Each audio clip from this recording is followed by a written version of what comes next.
And welcome to Impact 2024, our continuing conversation, where we talk about all types of topics from race, religion, current events, everything that you can think of. This is our safe place to have our continuing conversation. Please feel free to type your questions and your comments in the comment section as we dive into the topic of the day. Participate. Feel free to participate by putting in your thoughts. Do you think what we're saying is on target, off base? Do you think you have a question or a comment that will add to the conversation? Or you just have something, again, a question on the top of your mind that you want to put in. So feel free, whether you're on Facebook, YouTube, just put it in the comment section. We will be able to see it, bring it up, and discuss.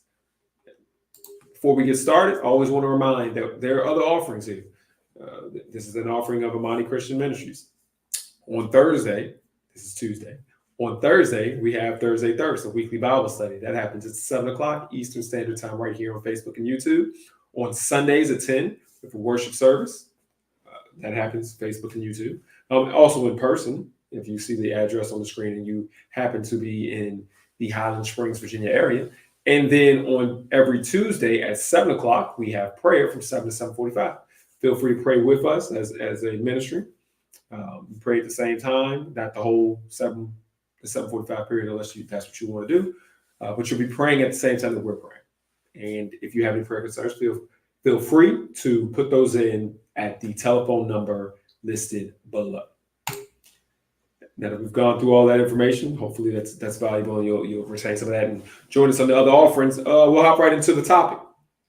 And it's a familiar topic, as we often do, and it is homelessness. As most people know, whether they walk outside their house, whether they go downtown in a rural area, there's homeless populations everywhere. There's the transitional homeless, the kind that people who are in their cars or maybe in a hotel. There's homeless who have no permanent home to be in. There's the working homeless. There's so many different types of definitions. Or categories, not definitions, categories of people who are homeless. You have many people who are homeless due to job issues, whether not having a job. And then you have many people who are homeless who have jobs and just don't have the funds to have a permanent living situation. You have homeless people who are homeless but have a roof over their head. Homeless in the sense of they're going from place to place, one friend's house and one family member's house to another, but have no place of their own. And then you have the homeless who are literally out on the streets and who are not inside of a home, a dwelling that is a home. And that's people who, again, are in cars, maybe in tents, maybe in different facilities that are not necessarily homes. Even storage units and other places like that. People who sleep at the office.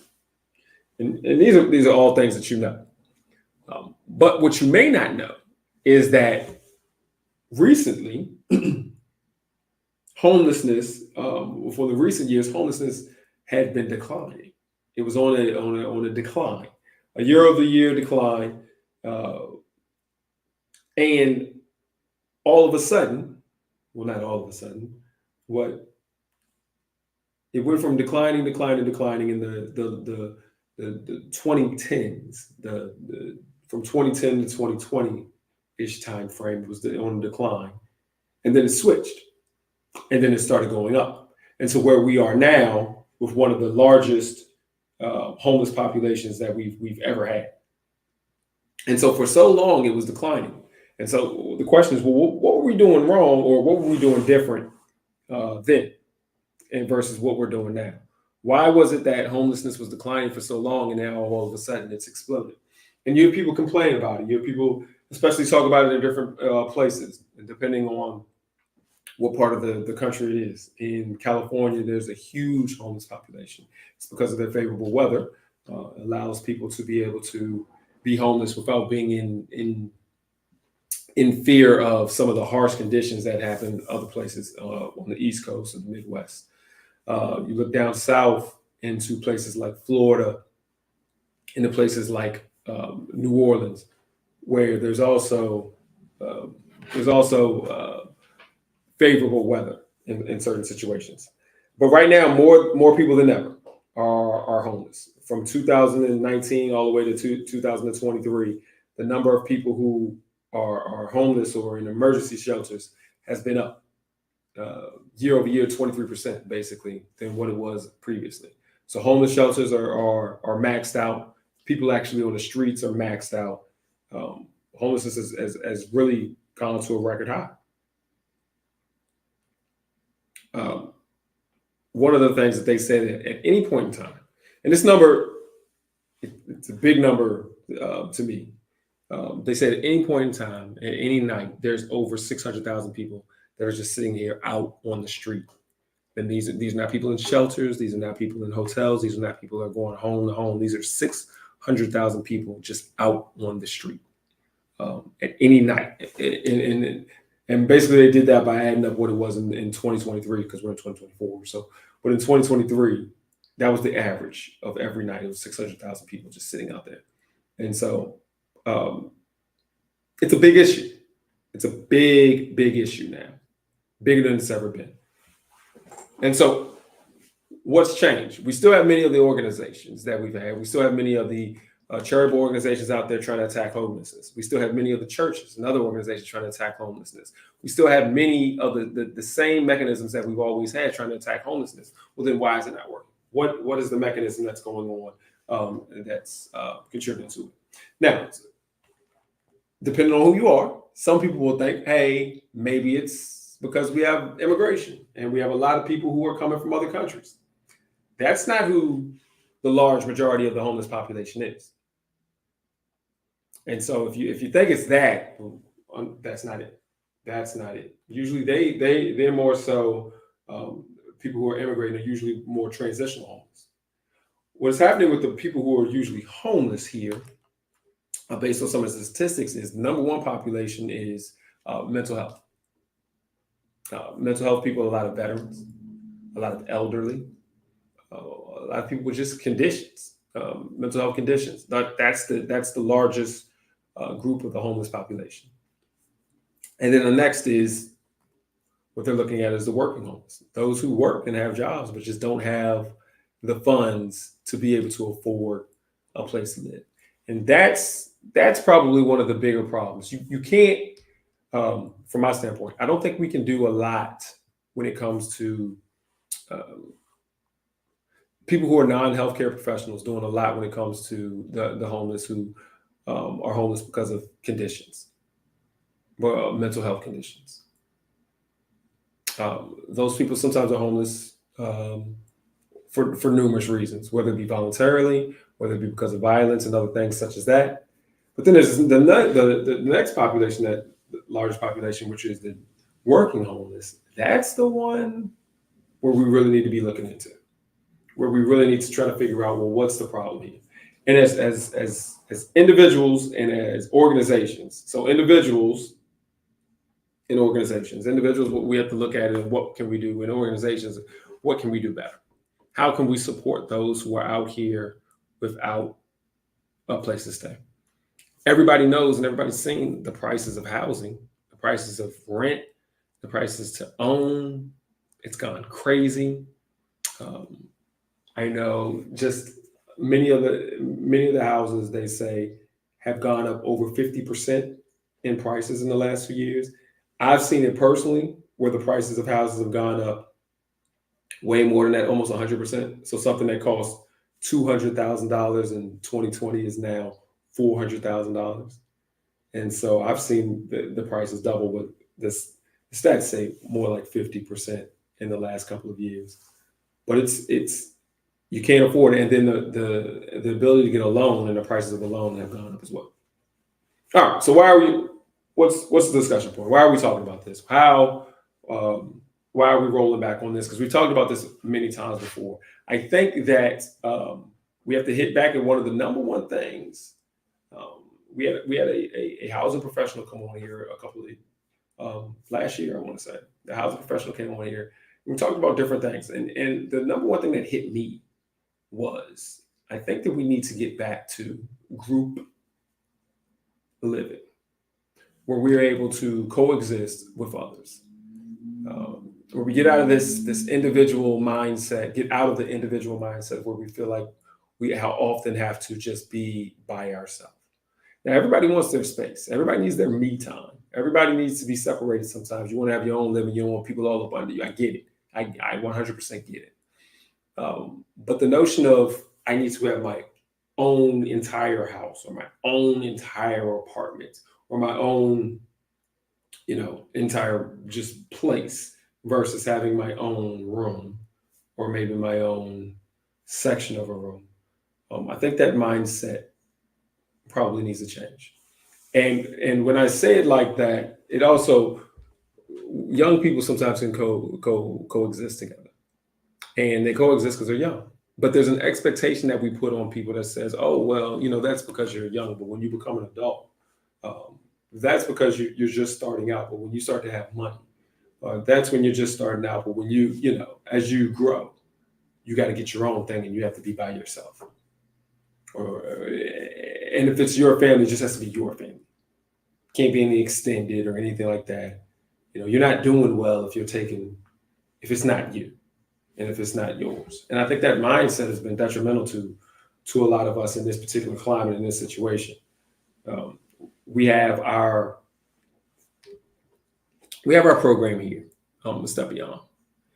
And one of the key things that we hear time after time after time that comes from people is that they have family. They have family in the area.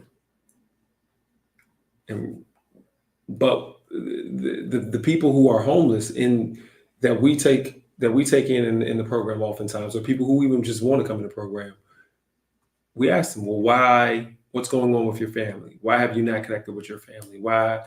And usually it's no, I just, I don't really deal with them like that, or I haven't really asked them, or I haven't really gone to them like that. It's not a question. Oftentimes it's not a situation of, well, they're full, their house is full, or they don't have an ability to take care. It's not a desire to connect.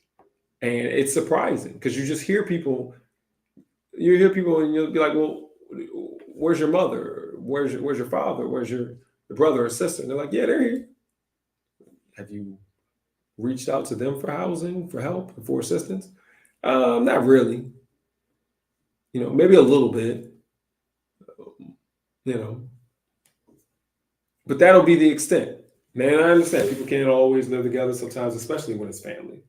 Sometimes you have some past drama or some issues and you can't really get together. But it's to me, outside looking in, it's so surprising to sit back and say, no, I'm not really reaching out to my family, or that my family is not really reaching out to me. And I think that's a part of that is that success factor where we put on pressure on individuals and put pressure on one another that in order to be successful, or in order to be looked at a certain way, you have to have your own. You have to be separate and have your own.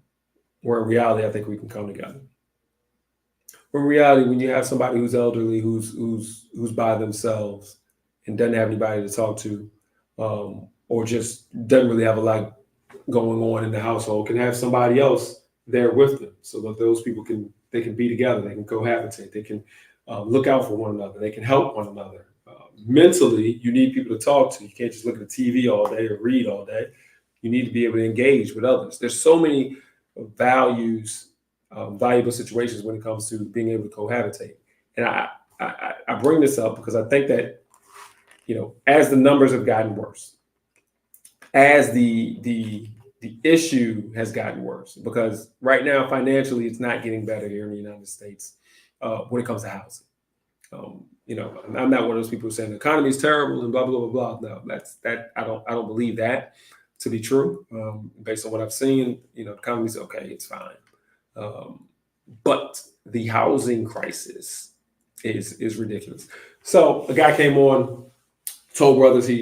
Toll Brothers, I don't know if you know this, is one of the larger home builders in the United States. They build what they call, they're not the luxury homes. They build starter homes. And so the gentleman was on and saying, surprisingly enough, homes are affordable. And the first claim was, well, there is the largest wealth transfer going on right now. You have the baby boomers who are transferring their wealth to their children. And so you think you don't have a down payment for a house, but yet you're getting this wealth transfer from your parents. Now, I don't know where this guy came from, and I don't know, what foolishness that he's operating on, that he thinks that everyone has the ability to have this large wealth transfer. But when they're talking about the wealth transfer, it's definitely in a small population. So unless you have a rich, or not even rich, unless you have a wealthy parent who then turns around and decides that I'm going to give you $100,000 for a down payment or $50,000 for a down payment, that wealth transfer argument is ridiculous. But then the second argument, or the second part that he said that it wasn't, we're in a good situation, is because he says, don't worry, because a couple making $200,000, they don't know how much spending power they actually have. They can afford an $800,000 home. You may be saying, well, that seems reasonable. I know that in this climate here with the interest rates and the way that they are between 5 and 6%, that you can actually afford an $800,000 home. That's a lot. First off, most people don't make $200,000 as couples. Household income is still, depending on what location you are, household income, that's everybody who's working in the house, is below $60,000. And for many people, that's dual income. So for many people, if you're only one person working in the house, it'd be well below $60,000. And so he's saying an $800,000 house. He's saying you need a $200,000 income in the house, and then $800,000. Yeah, I don't know if you want to break that down, but let me break it down just really quickly. You're going to be paying between $3,000 to $4,000 a month and that's every single month, which I couldn't afford to pay $4,000 a month in mortgage. Don't even have lights on or water. And then added on to that, that's after you put down $100,000 down payment. And so the rationale of the home builder doesn't even make sense for most people. And that's the expectation that we have, that people are working in this reality, that people have all of this, they're getting this wealth transfer and all this money from their rich parents for $100,000, $200,000 down payment. And then they're making $200,000 themselves, and they can afford to have an $800,000 home. That's not the reality. And I think that's why we're in the situation that we're in. And so if you're looking at that as these are the people who are building houses, and that's who they're building houses for. So as much as everyone wants new houses built, the people who are building houses are building them for those particular situations. That's still not going to help us out. That's still not going to help the average person. That's still not going to help the school teacher who's not making, not private school teacher, but a regular school teacher, who's not making $200,000, or her and her spouse, or him and this spouse are not making $200,000. Doesn't help them. Got a couple of comments. The answer to the homeless problem, as it relates to affordable housing, is to reduce greed. A new president or different Congress or Senate will not reduce greed. Many issues we have are impacted by people's morals and values. It's funny because this comment was made before I even brought up the fact of what the home builder said. If you look at what in the home builder's words and in his comments of what type of houses they're building, and again, these are supposed to be starter homes. These are not second homes, third homes. These are supposed to be starter homes, that he was saying. If he's looking at $800,000 as the price of the home, then he's looking to make a pretty penny. He's not looking to make affordable housing. He's not looking to make housing for people, for just regular people. He's looking to make a payday. And I think it's right. I think the problem is there's a lot of greed mixed in there. All homes are affordable to those who can afford it. Yeah. When we talk about affordable housing, yeah, somebody can afford it. Yeah, there is somebody who can afford almost every home. There's somebody out there who can afford it. So you see clearly who the CEO of Toll Brothers is making his homes for. Um, and you may not be that person, or I may not be that person, or we know the people who most of the people who are in these transitional housing situations. He's not making them for them. He's not making it for them. And so the problem is when we see all of this land being cleared out, see all these trees being knocked down and all these bulldozers coming in. Oh, they're building some new houses. It doesn't do us any good in this particular crisis. Who are they making them for?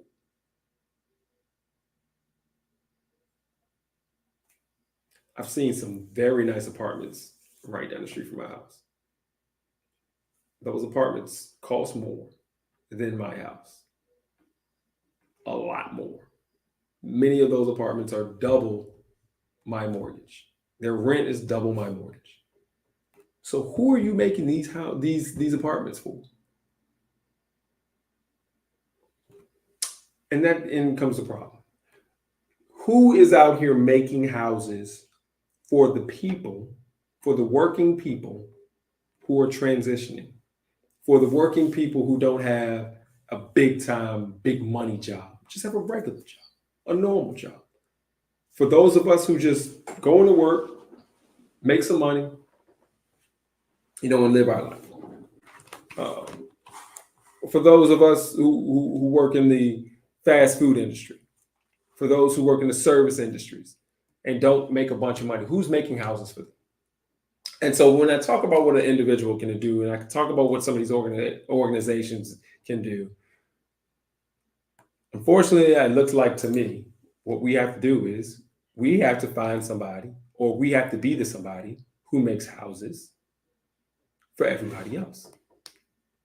Because if the big builders are making houses for the people with big money, then who is making houses for everybody else? Who are making apartments for everybody else? And so I think that's where it comes into. If you are somebody who's about to get into the housing game, you got to decide, are you making houses for everybody are you going to get in the housing game for people who are making a bunch of money so that you can make a bunch of money? Or you're going to make houses for people who need it? Or you're going to do a combination of both. Maybe do some housing for those with money, then maybe do some housing for those without. Maybe do a little bit of housing with those with money, do out. But at some point, we're going to have some people who are dedicated to making houses, building homes, building communities for people who have just a little bit less, who can't afford $800,000, who don't have a rich family member who's about to give them six-figure checks or six-figure payments, who is not a part of the big wealth transfer that all these people are talking about.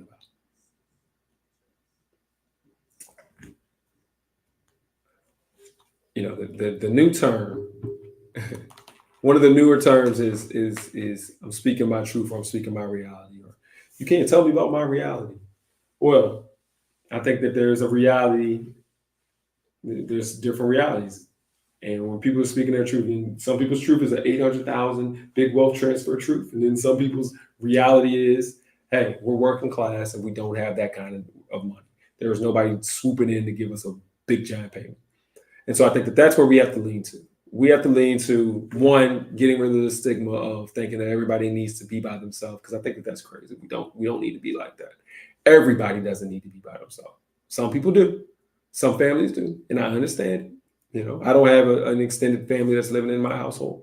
So, I'm not sitting there talking and telling everybody that that's what you need to do. But we need to get rid of that stigma that we can't all get together, or that people can't get together, that multiple folk can't live together, that being successful means that you're by yourself.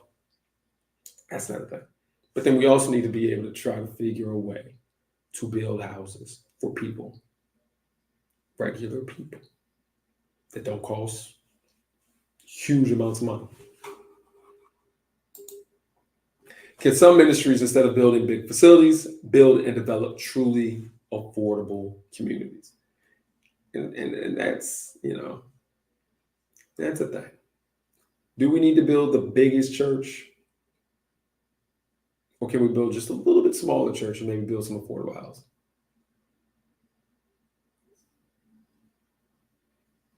You know, does the pastor need to have a private jet, or does he or she need to build some affordable housing and just fly, commercial? Yeah, I think that's the question where it needs to. And I think that hits right back to the comment that was made. At the end of the day, this whole housing crisis, I think it comes down to greed. When we were sitting back here a couple of years ago and the numbers were coming down, and then all of a sudden things changed, I think the change was the amount of greed that we put into this situation. Everybody was feeling good. We had a housing crisis not too far ago, and when we had that housing crisis, it wasn't a big. Um, Everybody was struggling, but then we started all feeling good about the situation, and I think some greed came into play. And then, especially right now, we all saw that the prices went up in houses, and some people are getting greedy and getting ridiculous with their own houses, just regular folk. You and I, you may have a house, you can sell it for, you can. It's appreciated. It was $100,000 house, now it's a $200,000 house, and you're like, yeah, I'm gonna sell it for $3. Whoa, wait a minute. I'm gonna sell it for $6, and that's what people do. I saw a house just the other day. I mean, I know that house was $200,000 a couple of years ago, and they're trying to sell it for $6. Comment. Esteban is in the process of purchasing another house to provide housing. If you would like to help, please contact us at 804-486-9200. Yep. And so that's where it comes down to. Esteban and other ministries like that who are in the process of making sure that there's affordable housing out here. That's what we have to do. We, as ministries, ministries need to be able to find ways to work with affordable housing. And as individuals, we need to go out and support different ministries and organizations who are actually doing affordable housing, not just making that claim as, many times it's done. Yeah, we built some affordable housing. It's, we got this $400,000 house and we just made it so that there's no down payment. That's not affordable because you took away the down payment. That's not how that works.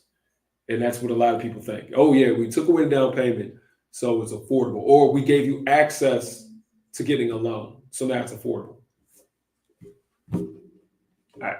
If you can give me all the access in the world to a loan that costs, $2,000, $3,000, $400,000, $4,000 a month, yeah, okay, you can give me that loan. I can't afford the house still. So I think that thought process needs to change. Esteban is a ministry in the process of purchasing. Oh, all right, man. All right. Well, it's the same comment. All right. Well, that's it. We need to focus in on this housing crisis and this as it's going on, this homelessness crisis, because the numbers are getting worse. Unfortunately, the numbers are continuing to get worse. And as long as these prices, inflation, the housing market, the way it is, it's not going to get better in the short term. And so we need to focus on solving that problem. We can't, not to sound like one of these folk, but we can't rely on the government to come in and solve the problem. We can't rely on the home builders to come in and solve the problem. We can't rely on just, the economy will solve itself. We need to be proactive and try to help and try to assist and try to get these homes, to try to get people off the street in these homes. As we always talk about it, even if you sit back here and you're like, man, as adults, y'all made bad decisions or some mental health crisis, even if you're somebody who thinks like that, and I do not think like that, but even if you do think like that, the children of these people did not sign up for these particular situations. And so if you feel like, oh yeah, you made bad decisions, well, the children did not. And so the children deserve to be in a home. All right. Oh, well, that's it. I appreciate the comments that came in. And hopefully some thought, it'll be some thought-provoking. This is a thought-provoking conversation and some ideas will come out of this. Or if not ideas, there's some support. When you're thinking about who to support, or, if you have a couple extra dollars here and there, support some of these housing organizations. Again, we put Esteban on the screen, but there are some others that you can look at as well. All right. And with that, just a quick reminder of what we talked about earlier. Thursday, 7 o'clock, every Thursday, Bible study. Every Sunday, 10 o'clock, worship. Every Tuesday at 7, prayer. And we are always here, Impact 2024 at 8 on Tuesdays as well. Thank you for joining us, and please come again.